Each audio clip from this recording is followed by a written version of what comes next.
자기 복제를 하는 존재다라는 정의를 접하게 되었습니다. 그런데 이 정의는 제게 너무 생소한 것이어서 과연 생명이란 무엇일까라는 주제에 대해서 조사를 하게 되었고, 이 질문에 답은 생물과 무생물 사이라는 책을 읽게 되었습니다. 이 책을 읽고 가장 기억에 남는 부분인데요. 이 책의 가장 마지막에 있는 부분으로 생명이란 무엇이냐는 질문에 대한 저자의 대답이기도 합니다. 먼저 노바우스 실험이라는 거는 유전자를 인위적으로 파괴해서 그 파급 효과를 조사해서 유전자가 하는 역할을 조사하는 실험인데요. 이 책의 저자는 그런 세포막의 역동성에 대해 중요한 역할을 하는 GP2 유전자 노바우 실험을 진행했습니다. 그러나 결과는 마우스에게 아무 일도 일어나지 않았다는 점입니다. 어떻게 된 일일까요? 로잘랜드 프랭클린과 익스선 회전 사진에 대해서 과학계의 어두운 면을 다루고 있는데요. 과학 연구를 하는 데 있어서 놓쳐선 꼭 지켜야 할 기본적인 부분이 있다는 점을 또 깨닫게 되었습니다. 저는 이 책을 생명의 본질에 대한 새로운 관점이 필요한 사람에게 추천하는데요. 생명이란 무엇이냐는 질문에 대해서 제대로 대답할 수 있는 사람은 몇 되지 않는다고 생각합니다. 생명이 어떻게 작용하고 생명이란 무엇이냐는 질문을 가지고 있는 사람에게 제가 느낀 신비함을 더 느끼게 해주고 싶습니다. 생명에 대한 또 다른 정의에 대해서 추가로 조사를 해봤는데요. 이 정의들은 모두 예외를 가지고 있거나 생명의 본질적 특성에 접근하지 못한 정의들입니다. 동적 평면 상태에 있는 흐름이라는 정의가 갖는 의의에 대해서 다시 생각해 볼 수 있는 시간이었습니다. 유전에 대한 기본 개념과 일상생활에 관련된 복제, 액체형 분리나 줄기세포에 대한 윤리적 사상 이런 걸 다루고 있습니다. 저는 이 책을 처음 읽게 될 때 고등 교과 외에 다른 개념들이 포함되어 있어서 내가 이 책을 이해할 수 있을까? 내가 이 책을 보고 얻는 게 있을까라는 많은 의문이 들기도 하고 걱정이 들기도 했지만 이 책은 제 걱정과 달리 많은 그림과 실험을 포함하고 있어서 제 이해를 도와주었고요. 또한 풀이 또한 되게 편안한 말투와 친근한 말투를 써서 이해하는 데 큰 지장은 없었습니다. 제가 이 책을 읽게 된 동기는 크게 세 가지 표도로 나타낼 수 있는데요. 첫 번째, 선문제.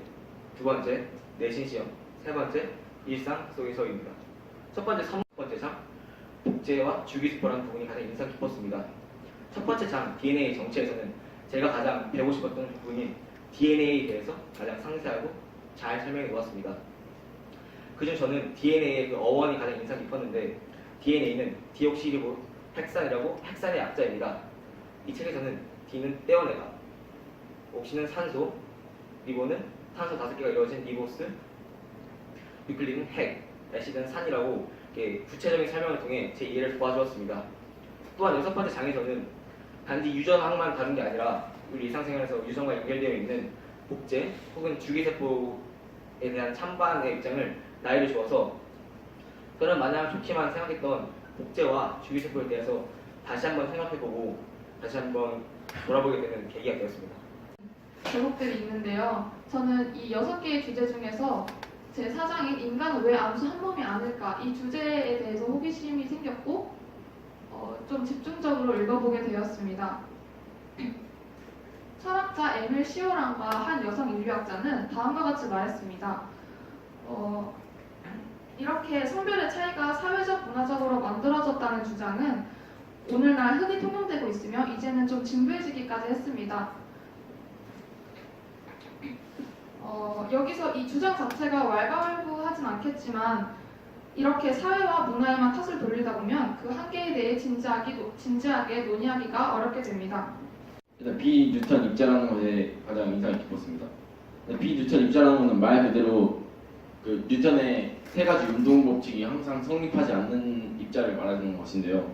뉴턴의 운동 제1법칙이 반성의 법칙인데 이 비뉴턴 입자 같은 경우에는 자신의 의지를 가지고 있고 자신이 마음대로 행동할 수 있기 때문에 관성의 법칙이 항상 성립하지 않고 제2법칙인 힘과 과속도 법칙은 계속 물체의 힘을 정량적으로 F는 ma라는 식으로 나타낸 것인데 비뉴턴 입자는 그런 것을 정량적으로 계산할 수 없어서 맞지 않고요.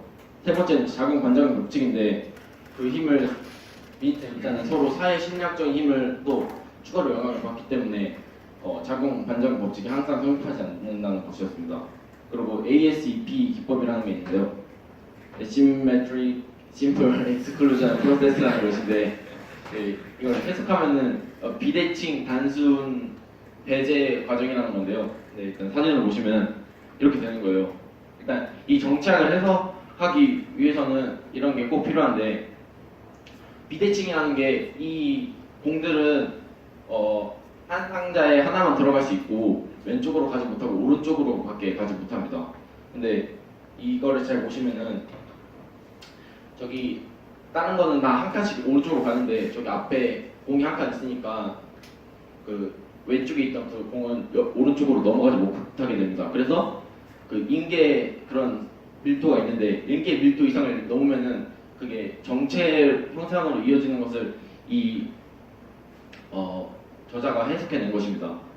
먼저 이 책은 현재 많은 이슈화가 되고 있었던 DHT 살충제에 대한 전반적인 이야기부터 이러한 DHT 살충제가 환경, 수질, 그리고 다양한 대기 오염까지 이르는 많은 상황에 대해서 설명해 주었습니다. 또한 이 책에서 가장 흥미로웠던 내용은 이 책이 환경운동의 기폭제가 되었다는 점인데요. 이 책은 출판 당시 디트로이트 정부와 많은 대립을 이루었습니다. 이 말은 디트로이트 정부 역시 이러한 DHT 살충제와 농약이 피해가고 있다는 걸 아는 상황에서도 경제적인 이익을 취하기 위해 이러한 유해 물질을 사용하였다는 것인데요. 따라서 저자의 이러한 환경운동을 위한 그녀의 책 발간은 그 환경학계에서 많은 영향을 주게 되었습니다. 저는 이 책을 통해 공학의 위험성과 이에 대한 대처 방안을 알 수 있게 되었고, 이를 통해 공학이 우리 사회에서 시사하는 문제점과 그리고 이러한 연구 윤리 등을 알 수 있게 되었습니다. 추가로 조사한 내용은 많은 이슈가 되고 있었던 살충제 DHT 검출인데요. 여기서 보이는 피플로닌과 파리나민은 이 출판 당시였던 1942년에도 왕성하게 사용되었고, 이 책에서도 소개되고 있는 유해 물질로 여러 차례 논란을 불러왔지만 현재까지 사용하고 있다는 것은 아직도 이러한 책을 읽지 않은 사람들이 많다는 것을 의미하고 있다는 걸 알게 되었습니다.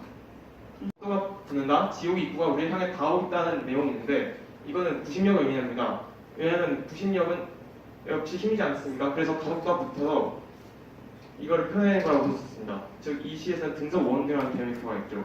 그리고 이 시 중 하나가 자연은 우리를 앞으로 전진하게 한다는 것은 옆으로 운동한다는 것을 의미해서 이거에 대한 합산을 위해서 나온 문구가 우리는 지옥에 가지 않고 지옥주의를 맴돌면서 해서 원심력이 작용하여 등속 원동한다는 의미입니다. NSA라는 정보기관이 있는데 이 정보기관이 슈퍼컴퓨터급 암호 해석기인 트랜슬레이터를 만들게 되는데 이 트랜슬레이터가 전 세계 인터넷상에 퍼져 있는 모든 암호가 된 내용을 다 해석하여 그 내용을 알아낼 수 있기 때문에 만약 이게 있다는 게 공개가 되면은 시민단체들이 일어날 거는 불보듯 뻔한 일이었죠. 그래서 NSA는 이걸 공개하지 않고 음지에서 암호를 해석하기로 하였습니다. 근데 NSA 내부에서도 이 트랜슬레이터를 돌리는 게 윤리적으로 맞지 않다는 생각을 갖고 있는 사람이 있었습니다. 그 사람이 바로 SA 탄카도라는 사람인데 이 SA 탄카도는 NSA에 반대하다가 NSA에서 직업을 잃게 되고 실직자로 전락하게 되는데 암호학 용어가 있습니다. 카이사르 상자라는 거는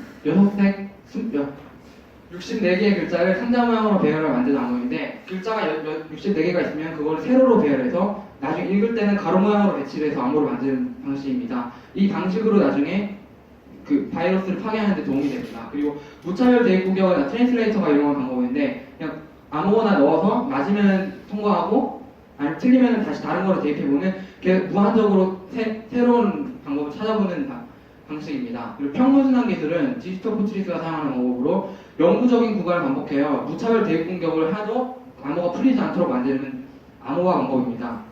그 다음에 컴퓨터 프로그래밍 용어인데 VR라는 게 비주얼 리얼리티라는 뜻도 있지만 컴퓨터 프로그래밍에서는 비주얼 리프레젠테이션이라는 뜻으로 쓰입니다. 이거는 복잡한 내용을 이해하기 쉽도록 눈에 잘 보이도록 시각적으로 나타내는 장치고요. 이 책에 베스트로스터 패킷 필터 터널 블록이라는 게 나왔는데 이게 바로 일반 좀 슈퍼컴퓨터 같은 데 가면은 이제 암호 보안이 중요하니까 그 방화벽을 치게 되는데 이게 그 방화벽의 일종입니다. 킬코드는 그 컴퓨터에 침입한 바이러스를 해결하기 위해 필요한 암호이고 보안은 프로그램 목적 달성에 아무런 영향을 미치지 않는 여분의 문자로서 그냥 프로그램을 만들게 되면 자동으로 생성되게 되는 문자열입니다. 어린말에는 과학에 대한 흥미와 과학을 의미할 수 있는 자세만 있다면 책을 즐길 수 있다는 말이 쓰여져 있었습니다. 저는 그 말에 넘어가서 이 책을 읽게 되었습니다. 그리고 이 책으로 발표를 하게 되었습니다. 우선 이 판타스틱 사이언스는 사람과학 영화에서 많이 사용된 모티브인 원격 이동에 대한 해답으로 이 책에서는 양자역학을 제시합니다. 막스 플랑크가 자외선 파탄을 해결하기 위해서 도입한 양자역학은 고전 물리학으로는 설명할 수 없는 방전 효과 방전 효과나 미시 세계를 아주 잘 설명해 주고 있습니다. 책이 이야기를 흘러서 보어의 원자 모형과 에너지의 양자와의 관련한 이야기를 넘어 불확정성 원리에 다다랐을 때 책은 최종적으로 얽힘의 개념에 기초한 원격 이동 방식 하나를 소개합니다. 방식이 너무 길어서 이 접근을 주제로 그에 대한 실현 가능성, 실현 방법, 또 윤리적 문제 같은 것들을 다각도로 분석합니다. 그 분석 과정을 통해서 클로닝, 인공지능 이러한 것들에 대한 지식을 폭넓게 쌓아두는 것입니다. 저는 이 책에서 국민의 인권 보호를 위해서 일하는 것입니다. 물론 그 꿈을 이루기 위해선 아직 부족한 점도 많고 준비할 것도 많다는 것을 알고 있습니다. 따라서 화학 관련 책을 찾던 도중 우연히 이 책을 발견하였고 책 제목 사라진 스푼은 저의 궁금증을 자극하였습니다. 제가 이 책에서 가장 인상 깊게 읽은 부분은 정치적 원소들이란 제목으로 폴로늄, 라듐, 그리고 리테툼, 퀴륨 등의 원소들을 소개하는 부분인데요. 특히 마리 퀴리에 관한 부분을 가장 재미있게 읽었습니다. 이 책을 읽으면서 주기율표에 대한 제 인식이 바뀌었습니다. 이 책을 읽기 전까지만 해도 과학 준비실에 있었던 가로 1m, 세로 2m 정도 크기의 주기율표는 주기율표가 화학에서 가지는 중요성을 감안한다고 해도 저에겐 다소 미학적이었습니다.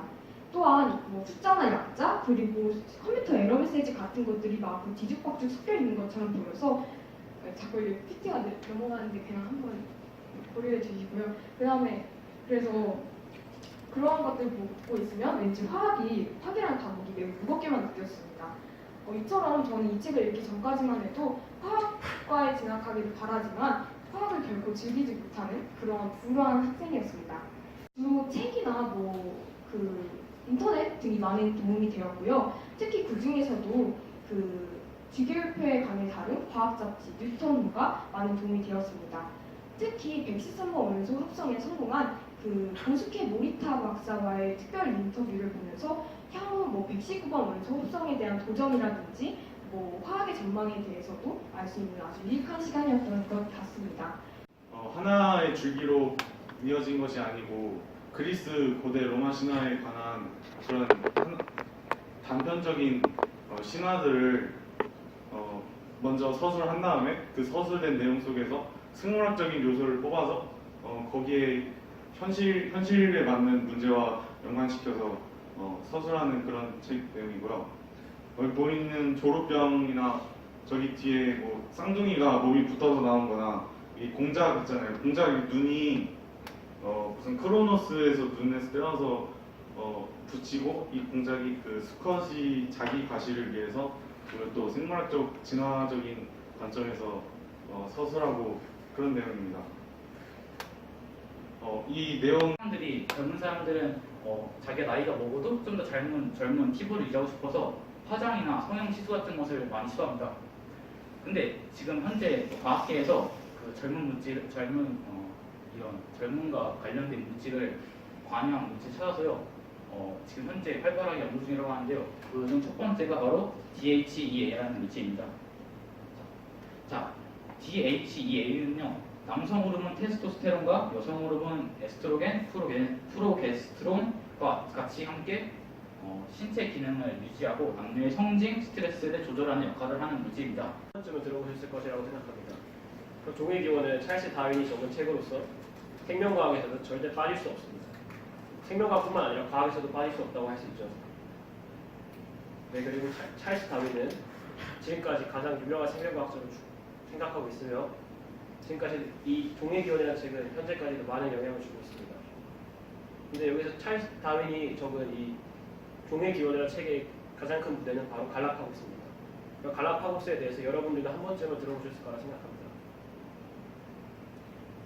하지만 과연 갈라파고스는 어떤 말한 거는 백문이 불여일견이라는 뜻으로 100번 듣는 것보다 한 번 보는 것이 낫다는 것입니다.